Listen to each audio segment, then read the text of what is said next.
Joel está entre a vida e a morte em The Last of Us e Ellie, sozinha no mundo sem Joel, está desesperada para tentar salvá-lo. Esse é o plot que nós temos no penúltimo episódio da primeira temporada de The Last of Us, que vai nos levar para uma viagem ao passado, onde vamos conhecer ainda mais a personagem Ellie, vamos conhecer o seu background e vamos conhecer um dos seus momentos mais tristes e mais delicados até agora. Vem comigo porque nossa análise vai ser muito boa, vem! Oi meus amores, aqui é a Rafa Gomes, estou muito feliz de estar aqui com vocês pra gente continuar a nossa análise de The Last of Us.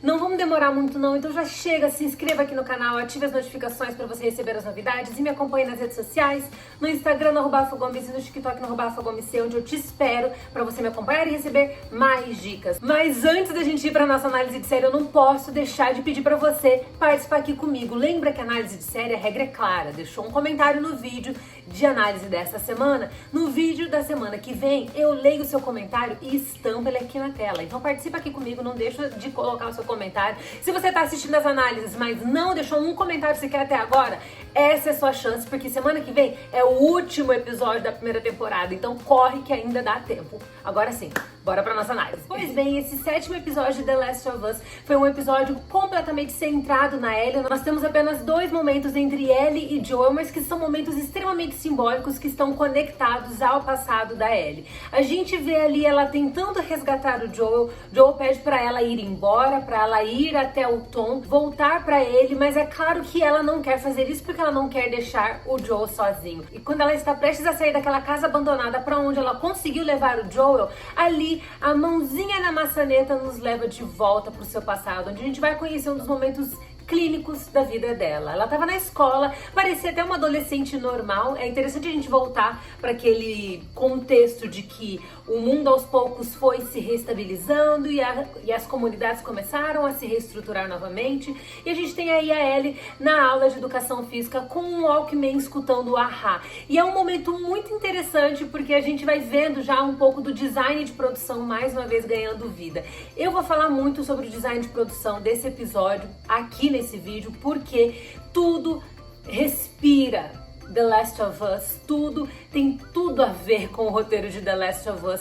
Quem me acompanha aqui há mais tempo sabe que eu sou apaixonada por design de produção de filmes. Essa é uma das características mais fundamentais do cinema e da série de TV e é uma daquelas com as quais eu mais me preocupo, é uma daquelas que mais me chama a atenção.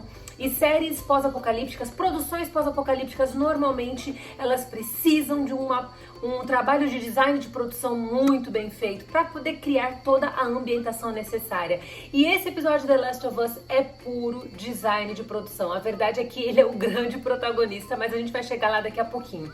Porque aqui a gente tá na escola, a gente vê aquela quadra escolar bem antiga, uma quadra escolar que tá em estado já bem mais de pouca conservação, é importante falar isso, o que mostra que é aquela coisa, é um cenário teoricamente normal, uma menina numa escola, mas ao mesmo tempo é um cenário pós-apocalíptico, porque aquilo lá são sequelas do que um dia foi realmente uma quadra esportiva.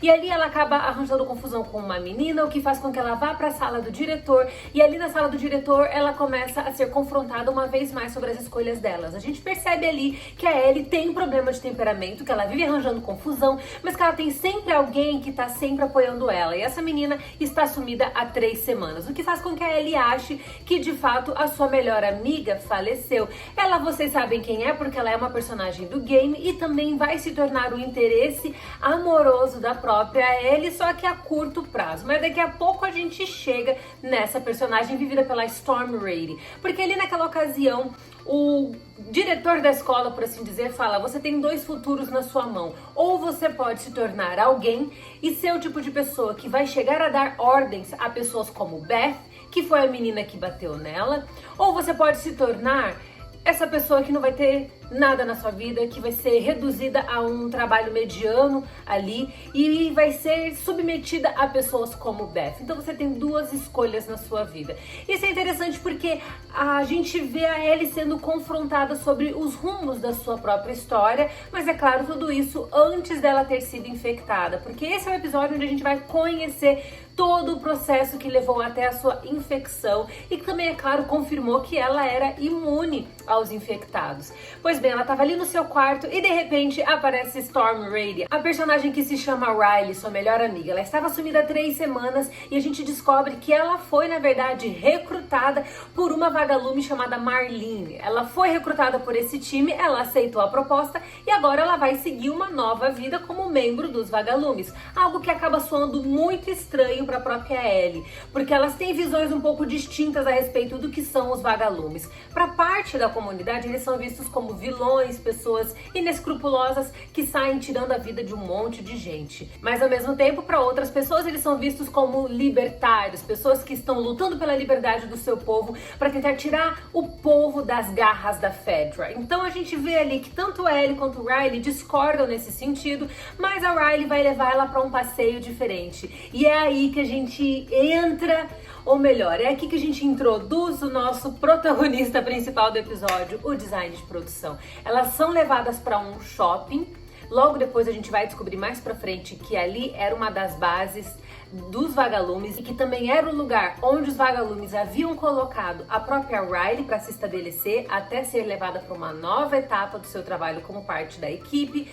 Mas quando a gente chega ali naquele shopping, é um shopping abandonado que teoricamente é considerado um lugar que ninguém pode chegar porque estaria tomado de infectados. A Riley logo já desbanca essa teoria, a gente vai descobrir depois que era justamente porque ela já tinha esse background vindo dos vagalumes que colocaram ela lá dentro, mas é importante ressaltar que nós temos ali um infectado, ele é quase um daqueles da pior espécie, que tá ali todo conectado em uma parte do shopping e que mais tarde vai ganhar vida. Mas até a gente chegar nesse momento, eu quero muito falar sobre todo esse passeio que elas fazem no shopping. Ali, a Riley vai se despedir da Ellie, mas ela ainda não sabe disso, porque os vagalumes vão levá-la para uma nova base e ela vai ter que ir para lá sozinha. Só que para isso, ela quis tirar esse tempo como uma forma de surpreender a sua melhor amiga e, é claro, a gente vai descobrir que é seu interesse amoroso também, e para dar uma última memória para ela, para que elas possam construir uma última recordação juntas. E é aí que a Ellie vai conhecer o shopping center como ele era, desde as coisas mais comuns como escada rolante e até mesmo vitrines de loja. A gente vê das lojas mais diversas, de lojas de lingerie, a Gap e tantas outras lojas de calçados, lojas de roupas, de produtos de higiene pessoal, body shop, essas coisas. E é lindo todo esse trajeto, toda essa aventura dentro do shopping é linda, porque a gente tem um trabalho de design e de produção apaixonante. É incrível você poder ver o que era antes um shopping ter se tornado nas ruínas do que um dia aquilo foi, e você olhar para aquele lugar todo acabado, com traços de abandono, obviamente, mas também traços de folhagens que vão se infiltrando ali, porque a natureza vai se recompondo, se reconstruindo e vai tomando conta desses prédios abandonados. Então a gente vê uma mistura de todo tipo de coisa, a gente vê um contraste sensacional entre a opulência do consumismo de um lado e também a desgraça de outro lado, em virtude de uma pandemia apocalíptica que acabou resultando no contexto que a gente tem hoje. Então a gente tem um contraste muito vívido em tela, e conforme a Ellie vai andando pelos corredores do shopping, aquelas iluminações bem caídas, a gente tem algumas iluminações pro tom de neon, a gente tem também muitas sombras, nem tudo funciona, mas existe um pouco de vida saindo daquele lugar que em algum momento do passado já foi extremamente lotado, cheio de crianças, adultos, idosos, jovens, pessoas indo ao cinema, pessoas comprando presentes. Então é interessante que conforme ela vai andando por aquele lugar que é completamente novo para ela, e que para Riley já é um lugar que ela já, de certa forma, conhecia, porque ela já estava lá hospedada, entre aspas, dentro daquele shopping há algum tempo. Conforme a gente vai vendo a Ellie percorrer por toda essa estrutura, a gente vai vendo não apenas os olhos da atriz, da Bella Ramsey, simplesmente brilharem de forma apaixonante, mas a gente vai vendo como a imaginação dela vai se aflorando. embora ela não dê detalhes a respeito disso, conforme ela vai passando nas lojas, vendo as vitrines, tentando entender os contextos de cada um daqueles ambientes, a gente consegue perceber que a imaginação dela tá indo longe e que ela tá vendo e tá tentando, tá mirabolando todas as possibilidades que um dia percorreram dentro daquele lugar. E ao longo desse trajeto, a gente vai passando por cartazes fictícios de filmes, de outras produções que estavam em exibição, que seriam lançadas em breve. Tem um cartaz de um filme ali puxado pra Teen Wolf, que eu achei super legal. Não sei se foi uma referência a Teen Wolf, mas ele tem mais ou menos a mesma pegada e até mesmo parece com o título do filme de Teen Wolf que foi lançado recentemente na plataforma da Paramount Plus. Então nós vamos vendo todas aquelas vidas que um dia existiram ali dentro. O entretenimento, os restaurantes, os espaços de lazer. É incrível a gente olhar tudo isso, a gente vê reconstruções do Subway, de outros restaurantes também bem famosos e todos eles mal acabados. É uma viagem que muitas vezes me leva para Pripyat, lá onde a gente teve todo o contexto de Chernobyl, porque o meu sonho particularmente é conhecer a região onde nós tivemos o acidente de Chernobyl. Eu morro de vontade de conhecer aquele lugar. Eu vira e mexe me pego no Google viajando em vídeos e vendo imagens de como eram os locais antes e como eles ficaram depois de todo esse desastre, né, horroroso que acabou afetando a vida de tanta gente e acabou criando essa cidade fantasma. Eu morro de vontade de conhecer esse lugar justamente por conta da mesma questão que a Bella Ramsey, ou melhor, que a personagem Ellie tem aqui em The Last of Us. São as possibilidades, é a forma como a sua mente vai viajando ao passado e você vai tentando reconstruir cada um daqueles cenários e tentando entender quem eram as pessoas que iam lá, quais eram as pessoas que frequentavam ali com maior constância, o que aquele lugar oferecia para as pessoas, quais foram as inúmeras sensações que elas viveram ali, quais foram as memórias que essas pessoas criaram nesses lugares, o que aqueles lugares foram e o que eles se tornaram hoje e o que isso significa para a história da humanidade. Então eu consigo enxergar muito bem a Ellie e tudo que tá passando na mente dela, e aí a gente vai na atuação exemplar da Bella Ramsey, porque ela mostra realmente o talento dela naquilo que não é dito. A gente viu ela em episódios anteriores, quando ela vai pro hotel pela primeira vez e ela enxerga aquele hotel que também era super poderoso, majestoso, tinha um lustre gigantesco e hoje é só um bando de destroços mal acabados, sabe?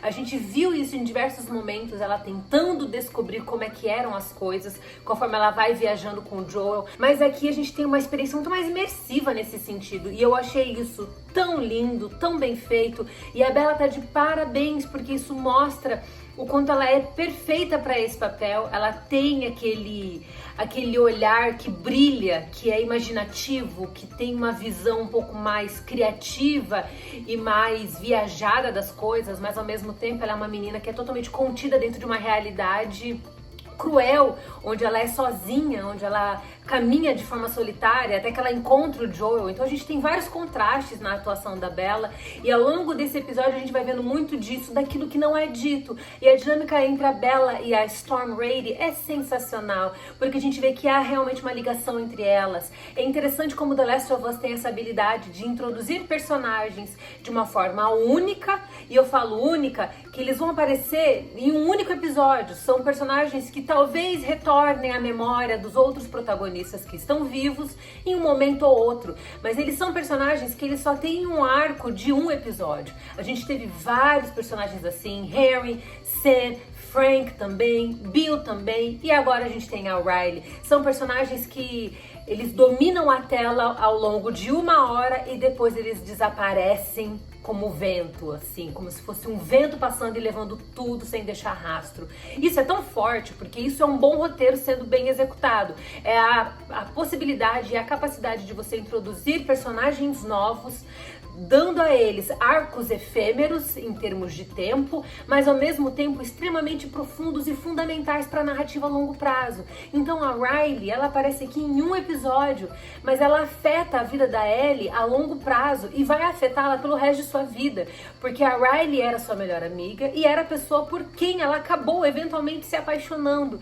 E elas têm essa memória deslumbrante juntas, das duas descobrindo o que era a vida em sociedade contemporânea no passado, agora em meio a destroços, a memórias acabadas dessa sociedade que um dia foi tão opulente e tão brilhante. E ao mesmo tempo que ela tem essas memórias, conhecendo desde a escada rolante até mesmo um carrossel brilhante e super lindo, mesmo sendo tão velho e tão acabado, elas também têm a memória de que ambas foram infectadas, com apenas uma delas sobrevivendo, que é, obviamente, a Ellie, que também é imune aos infectados.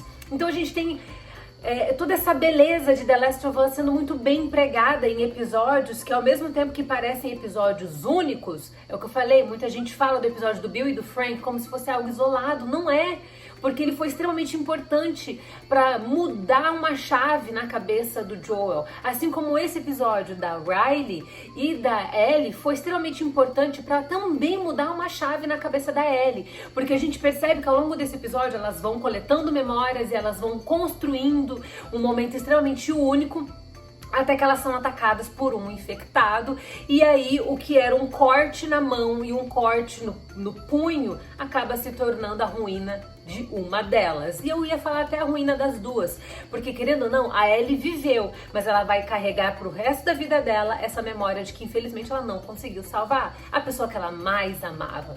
E dentro desse contexto aqui, em que a gente vê a Riley, infelizmente, não sobrevivendo ao ferimento, a gente não vê exatamente como foi o fim da vida da Riley, porque no final do episódio a Riley apresenta 3 opções para ela, fala, existem 3 formas da gente lidar com isso, uma delas é a gente encerrar o assunto e já meter bala e fim de história, e elas vão conversando sobre tudo isso. Então a gente não sabe exatamente como a Riley acabou partindo dessa e como a Ellie descobriu que não havia sido de fato infectada. Não sei se elas decidiram passar a noite juntas assim, porque a gente vê o episódio se encerrando com as duas abraçadas, não sei se elas decidiram esperar o resultado da infecção realmente vir à tona, ou se eventualmente a Riley acabou tirando a vida. Enfim, essa é uma resposta que a gente não tem dentro do contexto da série. Mas é interessante a forma como o arco das duas se encerra, porque fica claro já nos 10 minutinhos finais do episódio que a Ellie carrega um peso relacionado ao que aconteceu com a Riley. Porque quando ela tá ali com a mão na maçaneta, a gente passou por toda essa epifania do passado dela, a gente começa o episódio lá com o Joel e ela tentando salvá-lo, temos a epifania gigantesca em que as duas vão se desbravando ali naquele shopping, e é tudo aquilo que eu já falei pra vocês, e a gente volta, o episódio corta, a epifania se encerra e a gente volta pra ela com a mão na maçaneta. E é como se ela tivesse tido esse lapso de memória. O que foi 1 hora de episódio pra nós foi o quê? 10, 15 segundos de memória na mente dela, em que ela tá ali segurando a maçaneta, lembrando de uma das suas piores experiências e aí indo em direção a um dos cômodos daquela casa pra tentar achar alguma coisa que possa ser usada pra salvar a vida do Joel. Então a gente fica ali, a minha mente ela já começa a ir um pouco mais longe, porque eu começo a pensar, será que ela ficou pensando ali, eu não posso deixar acontecer com o Joel o mesmo que aconteceu com a Riley? É claro que são contextos diferentes, um foi esfaqueado, né? A outra foi infectada, mas ainda assim é aquele peso. Será que uma decisão minha aqui pode custar mais uma vez a vida de outra pessoa que eu amo?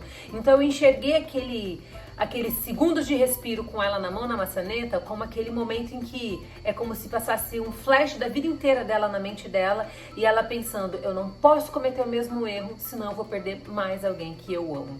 Eu entendi dessa forma, até que ela vai lá naquele cômodo, ela vai procurando coisas nas gavetas super velhas e acaba encontrando um rolo de linha, e aí linha de costura, obviamente, e a gente encerra o episódio, ele tá ali praticamente desfalecido, a gente acha que é o fim da vida dele, obviamente que não é, porque dado ao contexto do videogame, a gente sabe que ele não ia partir dessa pra pior, né? Mas ali ele segura a mão dela, ele reage de forma muito singela e muito importante, e naquele momento ela começa a salvar a vida dele, costurando aonde ele foi machucado. E o episódio se encerra assim, deixando a gente sem fôlego. É um episódio maravilhoso por diversas razões. Eu achei que esse episódio ele foi muito bem feito em termos estéticos, a construção de todo o shopping, a forma como eles reconstruíram aqueles ambientes todos acabados e eles tentando criar contextos por trás de cada um desses ambientes, o que eram esses lugares antes, à medida que a gente vê a Bella Ramsey ali passeando com os olhos, imaginando tudo. Eu achei que é um espetáculo de atuação ambos os episódios.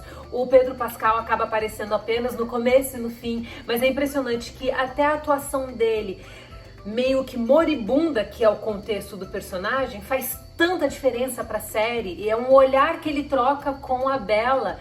Essa troca de olhares no final entre Pedro Pascal e Bella Ramsey que define absolutamente a forma como a dinâmica relacional deles está evoluindo, está mudando, e como mais do que nunca ele se tornou pai dela, embora ele ainda não admita isso.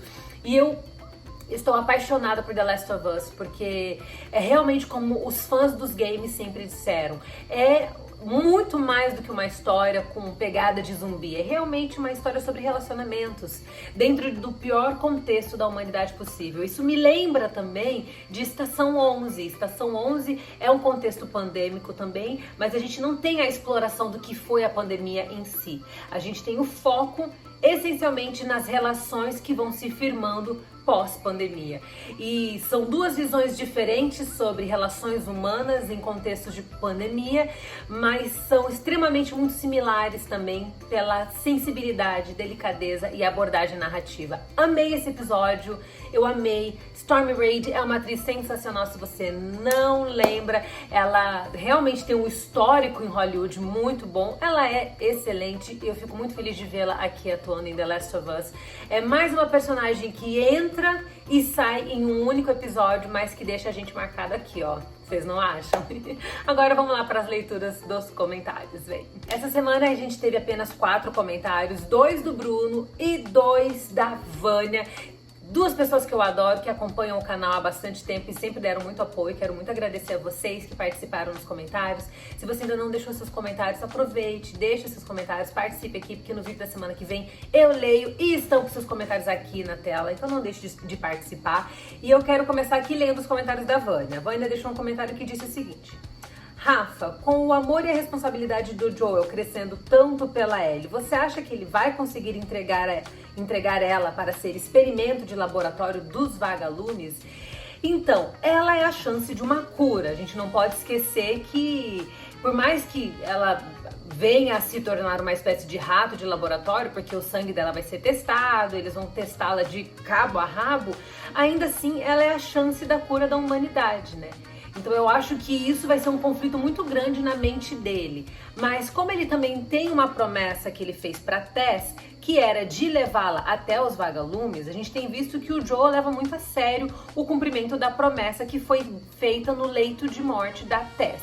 Então eu acho que ele vai adiante sim e vai entregá-la. Pode ser meio resistente, mas ele sempre vai ser lembrado da promessa que ele fez para Tess. Então eu não acho que ele vai arregar nesse sentido. Aí o Bruno deixou um comentário: é muito bom ver que você já está bem de saúde. Obrigado, querido. Eu ainda tô um pouquinho de dor aqui no supercílio, bem pouquinho, tá um pouquinho inchado, uma bolinha inchada aqui embaixo, mas graças a Deus eu tô ficando 0 bala, glórias ao Senhor, que não foi nada muito sério. A Vânia deixou outro comentário dizendo: Rafa, que bom que você está bem e que Deus te guarde e abençoe sempre. Ah, menina, eu tô torcendo pro Joe ficar bem. A Ellie já perdeu muita gente. A gente tá vendo que ele vai ficar bem, né? Eu espero que, assim, essa costurada que a Ellie vai fazer nele realmente garanta a ele uma sobrevida maior. Mas a gente percebe que ele já está cansado, ele já está exausto, ele já está velho também. Mas com certeza ele vai ficar bem, porque a gente precisa de uma segunda temporada, né? Então, assim, tá tudo certo. Eu não acho que a gente vai perder o Joel tão cedo assim. O Bruno deixou outro comentário dizendo: maravilhosa, parabéns pelo seu trabalho. Obrigado, querido. Obrigada a vocês que estão assistindo as análises de séries. Se você ainda não deixou seu comentário, não esqueça de participar aqui comigo. É super importante o seu engajamento, porque a gente pode se conhecer mais e a gente pode continuar conversando mais. Então deixa um comentário que no vídeo da semana que vem eu leio e estampo seu comentário aqui, beleza? A gente se vê na próxima. Um beijo, fiquem todos com Deus e até!